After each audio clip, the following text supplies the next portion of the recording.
So thank you everybody for joining us today. I'm Beth Kuchar. I'm chairperson of Innovate Pasadena, and you are joining us for our Innovate Pasadena Ask Me Anything series today. Today, we're joined by Janelle Wellons, who's an instrument operations engineer working at NASA Jet Propulsion Laboratory in Pasadena. And she is here today to share her journey to NASA JPL and answer your questions about engineering and STEM and all sorts of great stuff. So Janelle, thank you so much for joining us. Welcome. Thank you for having me. So I know you have a little bit of info about your background, and I'm excited for you to share this with our audience. And for everyone joining us, if you have questions, please feel free to type them in the Q&A or in the chat, and we'll get to those shortly. Take it away, Janelle. All right, sounds good. I'm just going to share a couple of slides to hopefully give you some background on myself so that you know what kind of questions to ask. So let's see, we got PowerPoint. I'm getting a lot better at this as time goes on. In the beginning, it was rough. Okay, play from start. We got this. Does this look good? Thumbs up, maybe? Okay, great. Got it. So I figure if you're going to learn something about me, I might as well start at the beginning. And this is me at the beginning. My mom and my dad, neither one of them worked in STEM. I grew up in New Jersey, South Jersey, lived right next to a farm, and it was definitely not commonplace to meet someone from a place like NASA. But my mother worked with lots of engineers, and on Bring Your Child to Work Day, she would bring me in and I got to meet them. And so this is me sitting at the desk of one of her coworkers with the safety goggles on, the messy desk. I'm like, aha. So engineers make stuff and they're kind of cool. That was my conclusion from that. Beyond that, didn't really know much more than that, besides that, it was a possible path that I could take in life. And if anything that my parents taught me, it was that the sky is the limit. You may be a girl, but it doesn't mean you have to stick to the pink aisle in Toys R Us, the now defunct Toys R Us. You can also explore the blue aisle too. Action figures, Barbies, it's okay to like what you like and be curious about all sorts of things. And so I went into high school with that kind of mentality. I wasn't just the math and science person. In fact, my dad always taught me that at the end of the day, it really is not going to stick with people how smart you may be, but what's going to stick with them is what kind of person you are. And so those soft skills that people talk about, being friendly, being understanding, having empathy for others, all of those matter just as much. And, I really got to understand this when I started my journey to college, because I didn't have this roadmap. My parents, neither one of them got their bachelor's degree, and they didn't really have a plan for what I should be doing or which colleges I should be going to. And so the story is long, but it started with just a pamphlet in the mail that inspired me to look at a place like MIT and go there for a summer. And that was transformational for me and my understanding of what was out there in the world. And so as a result of that, I went from not knowing where to go to school to going to MIT. And here's just some of my favorite pictures of the school. We got the strange and weird Stata building where I took my first physics class. We have the green building, the tallest building on campus, which one day I was just walking back from office hours and some students had put Tetris on the side of the building and were like, "You want to play?" I'm like, of course I do. And then every single year when we have the new freshmen come to campus and see if MIT is a school for them, you've got students building things like roller coasters in front of the dorm to show this is a creative place where you can do and make things with others. So that was my college experience. And even when I got to MIT, I knew what an engineer was, but in high school, I liked the arts, I liked social studies, I did debate, I did track. I mean, I wasn't tied to one idea. I loved math, so I thought, hey, maybe I could become a theoretical mathematician. But I was also open to other things. And I'm glad I spoke to my peers, the upperclassmen, and said, well, what do you think about this? And they just urged me, MIT is a school known for its engineering. Try an intro class. And so I did.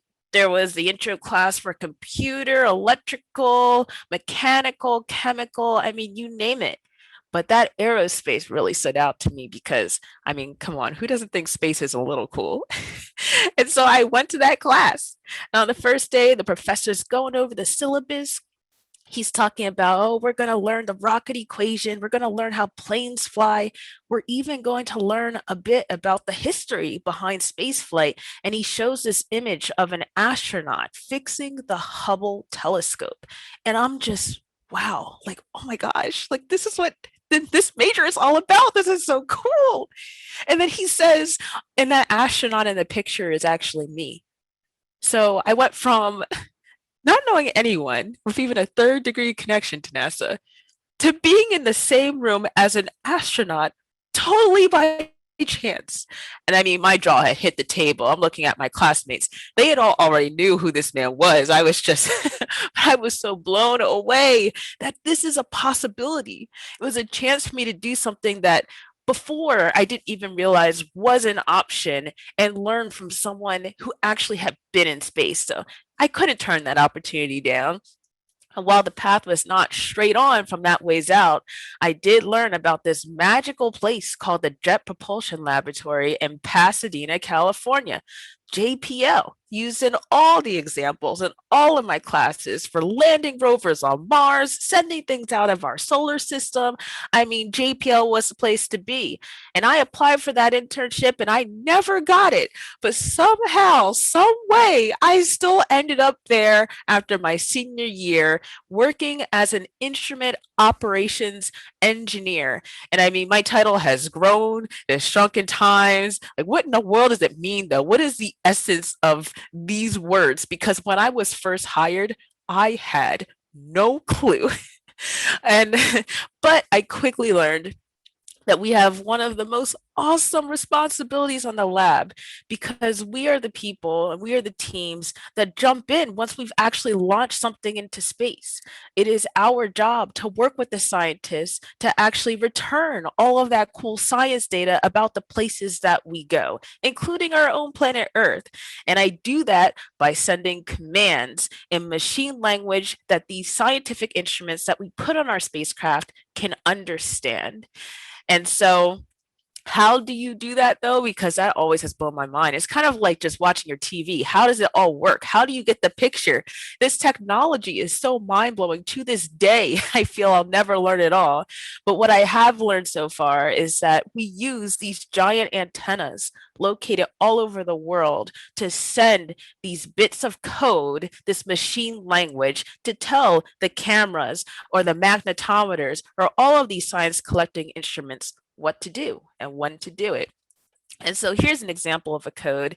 Got this 0, 1, 0, 0, this binary, this bits, the ones and zeros. We all probably heard of them, but it's like you look at this and I don't expect a human to understand what it means. And these antennas, actually, one of which is here in California in Goldstone, actually, not too far from Pasadena, is used to send these codes. And this particular one actually can be translated into a phrase that I absolutely love. Dare mighty things. It's JPL's mantra, and I absolutely love it because I think it really captures what working there is all about. And so in my time at JPL, I've actually worked on quite a few missions. I've been there for 5 years and I've worked on 5 missions. How about that?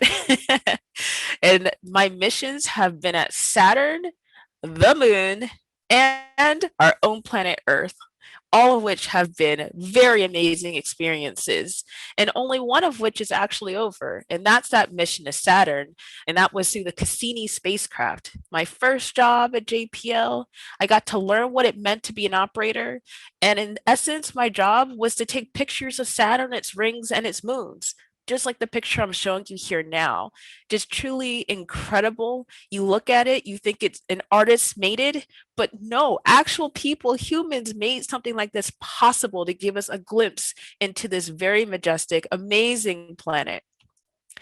But, JPL is not just all hard work, oh my gosh, the engineering, the this and that, waking up at 2 in the morning because something went wrong with our instruments is also a lot of fun working there. We have guests coming in all the time. Mark Rober, Rachel Ignaski. Sorry, Rachel. I need to learn how to pronounce your last name. But these are both people who I just bumped into when I was working. Some people may know of Mark because he has those viral videos, the glitter bomb, the giant elephant toothpaste, former JPLer. It was just like, oh my gosh, can I take a picture with you? It's like, yeah. Like, ah. I've had interns. I met Snoopy, who came into work one day. I stood in front of Mars 2020 before it got shipped out to Florida. And I even got to hold an Emmy Award, an engineer on a team that won an Emmy, NASA's first Emmy, actually, for all of the outreach material that was put out for the world to see as Cassini experienced its grand finale and end of its mission in 2017. And outside of work, I'm also a person too. I have some maybe not so common interests like cosplay. I love anime. That's me and my cat in my first ever cosplay that I made. I also love to enjoy all of the nature here. Just this past weekend, I went to Joshua Tree with my parents. It was an awesome experience. I love to travel to new countries. I scuba dive, and I'm even starting a podcast with two of my great friends from MIT. So that is me in a nutshell. And I would love to just open it up for any questions. Wow, thank you. That's pretty amazing. I love your hobbies too. Oh, thank you. So we did have a few questions that our audience asked us in advance, and I'm sharing these on the screen with everybody. But maybe these would be the first for you to tackle. Sure, let's give it a try. So, first question: were there any struggles taking STEM related classes relevant to your career because the industry isn't as accessible? How did you manage? It's a great question. My first experience struggling in a STEM related class was actually during that summer program I talked about that I went to before I got to MIT. It was this program where if you got in, everything was free to you. You would be, living on campus with other students from around the country, taking classes in not only STEM, but also literature and getting to know the other students and the professors, etc. And, for the first time ever, I was challenged. I got a D. I think we had like these entrance exams that had you placed into classrooms. And that was the first time that I realized that I did not know it all. Not even a little bit. There was so much I didn't know. And my eyes were open so big because I was struggling, but it was amazing. I loved the struggle because one, I wasn't alone. I had other students who were willing to stay up until 2 a.m.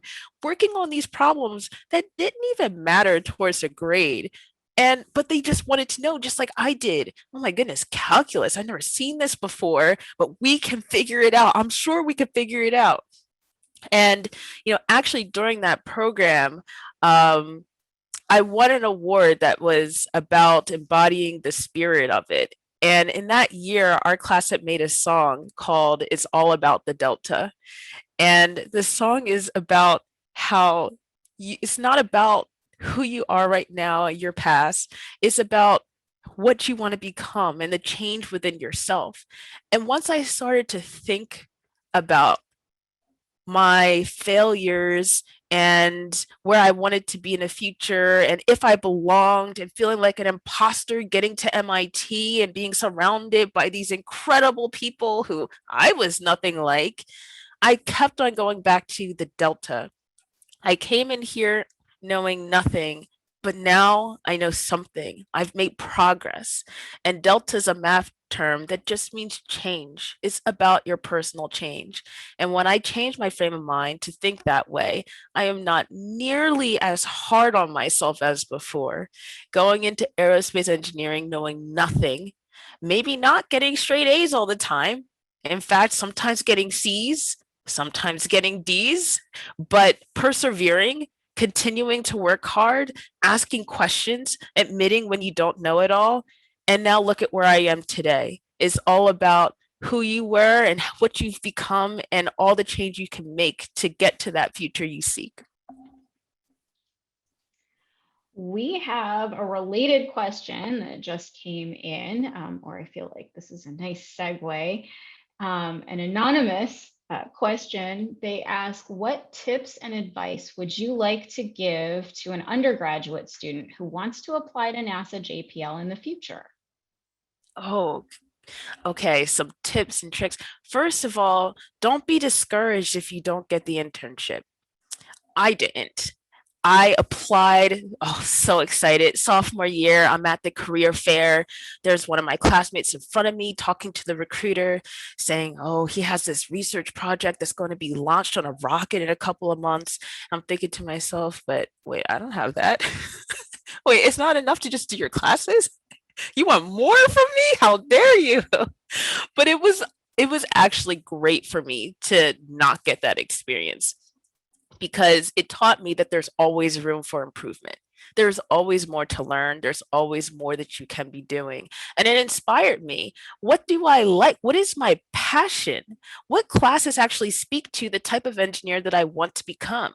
So, some advice, don't just take the prescribed classes that are a part of your major. Don't be afraid to step out and say, I've never built a circuit before, and there's this cool little class that gives you a toolkit and lets you build one so you can understand how they work.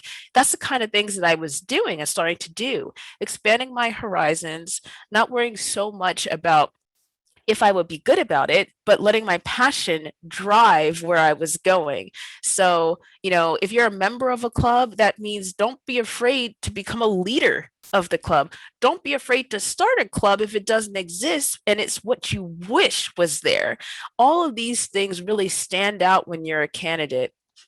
So, diversify yourself. Don't be afraid to take classes outside of your bubble. Don't be afraid to start clubs that don't exist. And also, don't be discouraged by failure. It's a part of the process and honestly makes you stronger for it. If I hadn't have been denied that opportunity to intern at JPL, I would have never gotten the opportunity to then go and do research in Italy on lunar greenhouses with that same professor who inspired me to become an aerospace engineer. So you never know where the future is going to take you. And it's never a point where it's all over and done. Let's say you don't get the full-time job at the end like I did. It doesn't mean that JPL is not in your future. You have your whole life ahead of you and you have no clue where it may take you. So at the very least, never give up.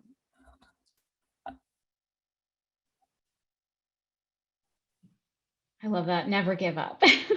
So we have another question that was asked by one of our audience members. Right. So, what are some ways an organization or academic institute can help promote STEAM education and make it accessible for all? I love this question. Part of my outside activities and hobbies is giving back to the community because I felt that I couldn't be this person who came from New Jersey knowing nothing about a place like JPL, who made it here against all odds and then did nothing to try and make that path easier for others. It even seems kind of silly to do nothing at that point. And so I've loved getting involved in organizations in Pasadena, such as the YWCA, giving talks at local schools. And what I have found works well, especially with students who may not think that this is a path for them, may not have that self-esteem yet, is that, what is powerful is people. People connect with people.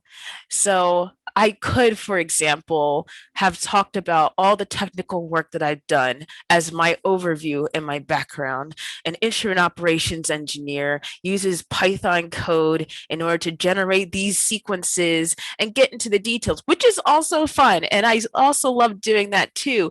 But that's the kind of talk you give to somebody who's already interested, already there, who wants to know that level of information.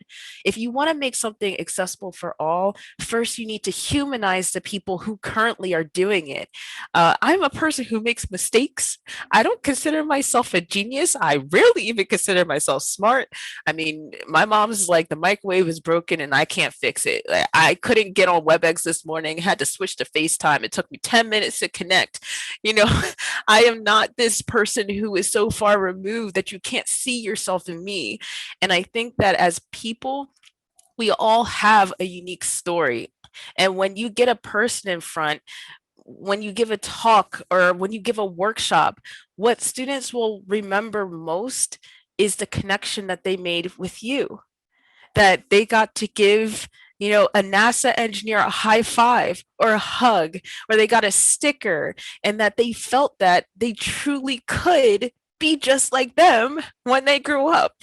That is the goal that I try to do, and what I aim to do is to change the mind of at least one student who thought, well, she's not talking about me if she's talking about working for NASA one day. I want to eliminate those kinds of thoughts because they hold us back, and it really truly is a possibility for everyone who is interested in having their place in space.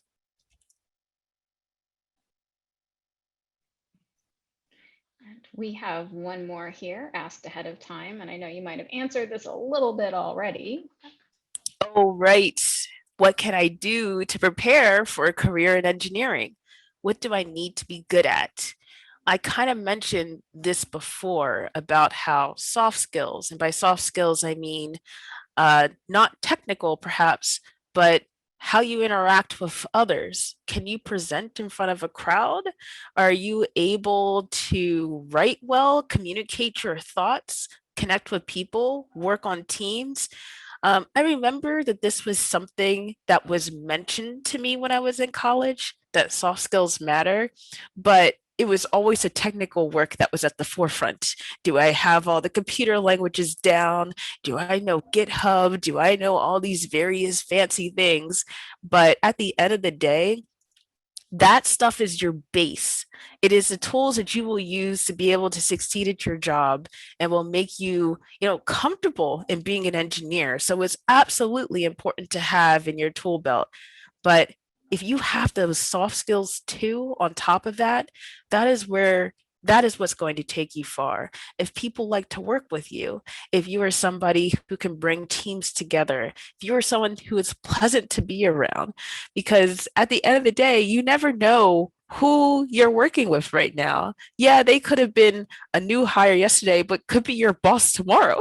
You know, it's important to treat people with the respect that they deserve and not act like we are robots, because no one's a robot. Yeah, your SAT score may be perfect, but does that mean you'll be a good student? Does that mean you'll be a good aerospace engineer? And so that's my advice, besides all the other things I talked about: getting involved, chasing your passions, not just sticking to the standardized route that every other student at your college is doing, because you want to stand out, but stand out in a way that's true to yourself as well. And that's great advice for any industry, any career path. I think that sometimes gets left out of the conversation. So I'm so glad that you pointed that out. We have one more pre-asked question from an attendee. Sure. What are the daily responsibilities of an aerospace engineer? Okay, so it's an interesting question because, you know, my title, Instrument Operations Engineer. I graduated with my degree in aerospace engineering and could have used that degree to do a variety of things.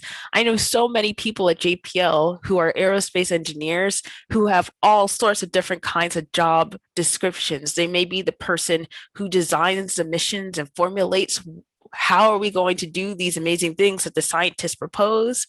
We have aerospace engineers who code. We have aerospace engineers who work on the mechanical or thermal sides of things, who work in systems engineering, bringing it all together as a big picture. But as far as my daily task goes, it's kind of a miracle that in this pandemic, we've been able to prove that, yes, we can command and operate these instruments in space from the comfort of our homes. I mean, I know right now I'm at JPL. This is JPL in the background, by the way. My office is on the roof of one of these buildings. That's a funny story too. But I'm able to do my job from my desk, from my bedroom, which is crazy. I'd show you my room, but it's a little bit of a mess and you don't want to see that. um, so, I wake up each day and number one thing on my mind is to check in on any of my instruments that are currently in space right now, whether that be at the moon or at Earth. I want to look at the colorful plots. Show me the plots. Show me the telemetry values. Telemetry meaning these channels of information that describe things like the voltage or the temperature with a number that lets me know if we are okay in bounds or not okay, out of bounds. If we're a little bit out of bounds, we may get a yellow alarm. If we're a lot, we might get a red. I just cleared some messages I got on my phone because sometimes we do maneuvers and these are expected alarms, but I'll still be notified. Hey, just to let you know, telemetry channel 554T PF600 went out of bounds by this much and is yellow, and I'll get 99 of those.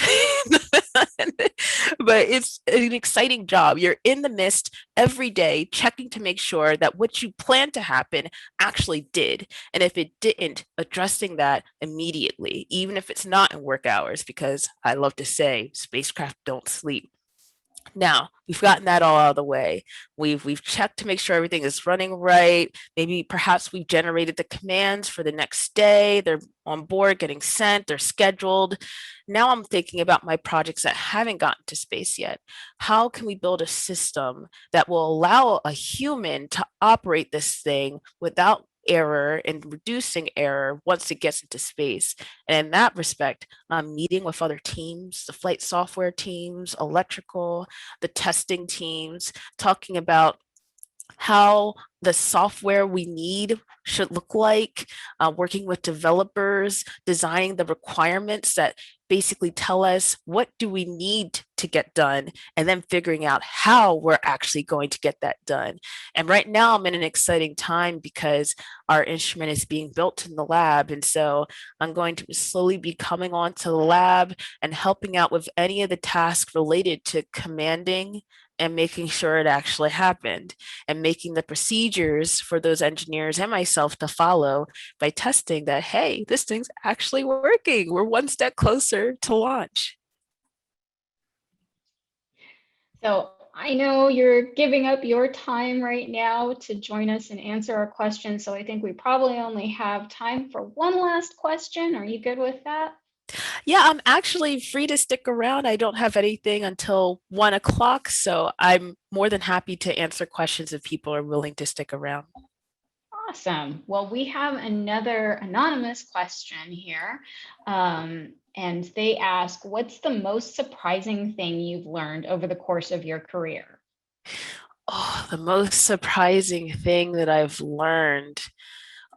Okay, I've got an answer for this. So, you remember that Cassini mission, the Saturn I mentioned? Well, when I first joined JPL, I knew nothing about it. Cassini launched in 1997. I was 3 years old. So it wasn't something that I was, living in the moment. Cassini is my jam. I was there from the beginning. In fact, I was the last person hired to that team before it ended in 2017. And so I got on there very excited. I was taking these gorgeous images of Saturn's rings, looking at its moons like Enceladus and Titan. They're amazing moons, by the way. You should look them up. And I'm starting to learn and hear that Cassini is out of fuel.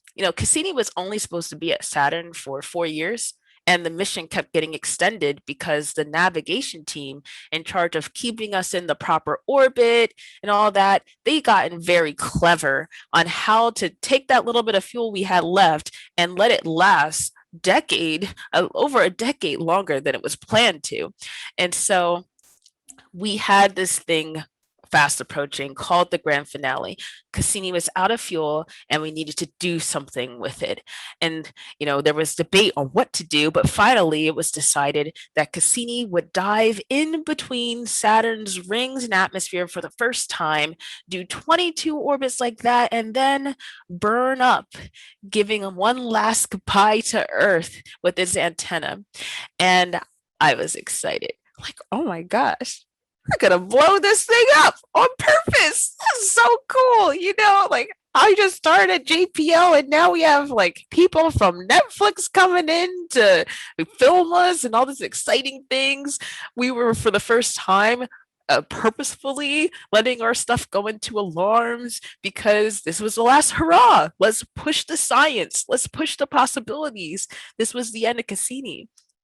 And I remember though, as we got closer to the end, I started getting the sense that the people on the team weren't exactly looking forward to it. There was a lot of bittersweet energy in the air. There was a lot of, I'm not exactly excited for the end to come. And that's when I started to learn more about my teammates and how some of them had started on the project 30 years ago, had children, their children grew up, went to college, got married, all in the time span of working on this amazing mission.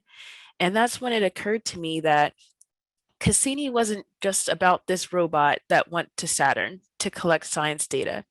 It was also about a family that it made and formed to come together and work on this together. And when Cassini did end, I was there at Caltech watching with some friends, looking into the mission control room at my boss standing up at the end and crying. You know, Cassini was done. We saw the signal disappear. It's on purpose, but it still hurt. And I didn't think I was going to cry, but I saw him crying and I did too. I just burst out in tears. They were running. And for the first time, I understood why they had been talking about support groups and bringing in puppies and ice cream for everyone, and how so thankful I was to have started my career on a team that was so loving, that had put their all into something and saw it completely through. And it will forever be my greatest memory of my time at JPL. And I still talk to everyone on that team to this day. Aw, I'm getting teary-eyed listening. And we had at Innovate Pasadena the pleasure of meeting some of your teammates actually from the Cassini project, and they got teary-eyed talking about the end of that mission. So I can imagine. So I have a question for you. I'm wondering, what is the best part of your job? What's your favorite thing about what you do? My favorite thing about working for JPL is that JPL is not in the business of making products to make money. JPL is in the business of making history for the greater good.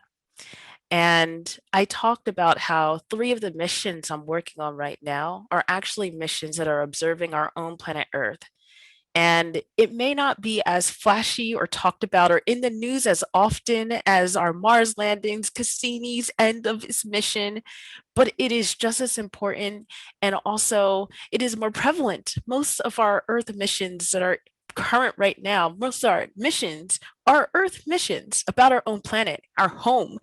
And the multi-angle imager for aerosols, a project that I've been working on almost from the very start, has been amazing to be a part of. It is a unique NASA mission that is bringing together those from the healthcare industry and the scientists and engineers from JPL to benefit humanity by looking at different cities around the globe, measuring pollution there and the different types of pollutants to identify what kinds of pollutants are causing health issues to the people who live there. And I cannot wait for this mission to launch. I cannot wait to operate it and to be able to help us develop new policy to better inform how we can protect people from honestly something that kills us every year, because environmental issues is ranked 6th on the leading causes of death for people worldwide. And so I am very grateful that the work at JPL and that I do, I feel like it lines up with what I want to do with my life as well, help people. Speaking of helping people, so you mentioned that you're involved in several volunteer and community efforts. Can you give a quick plug for those organizations or tell us a little bit more? It's an opportunity to like shameless plug for community stuff. Sure, sure.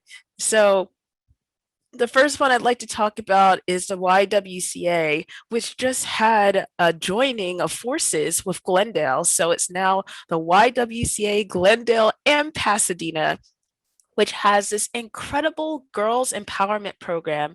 This is aimed at middle school to high school aged girls who basically can attend virtually now during the pandemic and get a chance to not only explore the STEM side of things by doing projects, talking to experts, and feeling, very much like they have the tools and capabilities to succeed, but also there's that empowerment point too, where it's about forming bonds and cohorts of the girls to connect with others. And so that is a program I highly recommend. We have Camp Rosie coming up this summer. Girls in the area can apply to that. If you search YWCA Glendale, you'll get all the information you need from Google by going to the website on how to sign up for this free program. Highly recommend that you do. It's going to be awesome. And besides that, I also have done work with a company called Magnitude.io, which is bringing education about space to the classroom, which is really cool. A lot of really exciting things have been going on in the space industry lately, especially in the private space. I'm sure many of you have heard of SpaceX, Elon Musk, but that's just the tip of the iceberg. It is becoming cheaper to send things to space, which means it's becoming more accessible for classrooms and students to get involved too. And so they have basically this module that allows you to grow a plant in the classroom while also growing that same plant from the International Space Station and be able to observe the differences, which is very cool, very applicable to the work going on in space right now, and also fun. It's fun to have a project that's in space. I could tell that. So definitely check them out. And besides that, I guess I've done a lot of these things on my own because I got to California. It's like I want to help. I don't know how, but I'm going to put myself out there. And so I absolutely love giving talks to classrooms, schools, universities, you name it. And I have a website that I can put in the chat, but it's www.janellewellons.com. And there you can see the types of talks that I like to give, with the main focus on being to inspire. And I've done a lot of my work through that, through connecting, through JPL course as well, and look forward to doing much, much more in the future. Well, we're really happy that you answer your emails. We actually connected on your website originally. So yeah, definitely check out the URL in the chat, janellewellons.com. She answers if you reach out to her, and love that you are going around talking to students, encouraging them to follow a career path in STEM. You have a fan club here on your chat. So we have Valerie said, great job, Janelle. That's my aunt. Hi, Aunt Val. So we're really happy to connect. And again, reach out to Janelle if you want to, talk to her about coming and speaking to students about STEM, or you just want to connect over something else. She is amazing, super interesting listening to your path, and all the behind the scenes things at JPL right now. Yeah, thank you so much, Beth. This has been an awesome experience. I'm glad to be able to connect with Innovate Pasadena for the first time, or first of many times, and continue to highlight what makes this city so great to live in. Awesome. Thanks, Janelle. And thank you, everybody, for joining us today for the Innovate Pasadena Ask Me Anything. Yeah, thank you. Thank you so much. Bye.